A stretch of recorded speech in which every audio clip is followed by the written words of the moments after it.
Hi hello നമസ്കാരം. പുതിയ വീഡിയോയിലേക്ക് ഏവർക്കും സ്വാഗതം. ഇന്ന് സിമ്പിളായിട്ട് എളുപ്പത്തിലൊരു വെള്ളരിക്ക മാങ്ങക്കറി ഉണ്ടാക്കിയാലോ. അങ്ങനെ നമ്മുടെ മെയിൻ കുക്ക് അടുക്കളയിൽ കയറിയിട്ടുണ്ട്.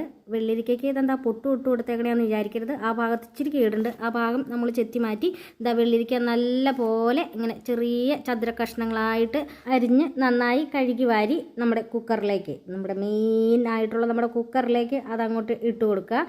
പിന്നെ നമുക്ക് 2-3 പച്ചമുളക് കൂടി നെടുവിനെ കീറി കുക്കറിലേക്ക് ഇട്ട് കൊടുക്കാവുന്നതാണ്. ഞാൻ എപ്പോഴും കുക്കർ എന്ന് പറയണ കൊണ്ട് ഒന്നും വിചാരിക്കരുത്. മൺചട്ടിയാണെങ്കിലും മതിയാവും. പിന്നെ അതിനകത്തേക്ക് 1/4 ടീസ്പൂൺ മഞ്ഞൾപ്പൊടിയും കുറച്ച് വെള്ളത്തോടും ചേർത്ത് അടുപ്പത്ത് വെച്ചിട്ടുണ്ട്. ഇനി അരമുറി തേങ്ങ എടുത്ത് നല്ല പേസ്റ്റ് പോലെ അരച്ചു കൊടുക്കുക. നമ്മുടെ വെള്ളരിക്കയൊക്കെ അങ്ങനെ വെന്ത് സെറ്റായിട്ടുണ്ട്. ഇനി ഇതിലേക്ക് നമ്മൾ നീളത്തിൽ അരിഞ്ഞു വെച്ചിരിക്കുന്ന മാങ്ങയും ചേർത്ത് കൊടുക്കുക. മാങ്ങയൊന്ന് പകുതി വേഗമാകുമ്പോഴത്തേക്കും നമ്മൾ അരച്ചു വെച്ചിരിക്കുന്ന തേങ്ങയുടെ അരപ്പും ചേർത്ത് കൊടുത്ത് നന്നായി ഒന്ന് തിളപ്പിച്ചെടുക്കുക. ഇനി ഇതിനകത്തേക്ക് കടുക് വറുത്തിടണം.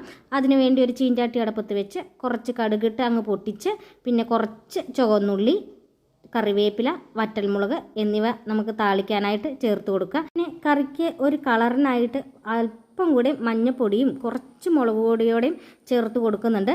അത് കറിക്ക് ഒരു മണവും അതുപോലെ തന്നെ നല്ല ടേസ്റ്റും കൂട്ടുന്നതാണ്. അപ്പോൾ നമ്മുടെ വെള്ളരിക്ക മാങ്ങക്കറിയൊക്കെ ഇവിടെ റെഡിയാണ്. എല്ലാവരും ഒന്ന് ട്രൈ ചെയ്ത് നോക്കുക. വളരെ എളുപ്പത്തിൽ ഉണ്ടാക്കിയെടുക്കാം. അപ്പോൾ എല്ലാവർക്കും ഇഷ്ടപ്പെട്ടെന്ന് വിചാരിക്കുന്നു. ഇനി പുതിയ വീഡിയോയുമായി വരാം. Tata, bye bye.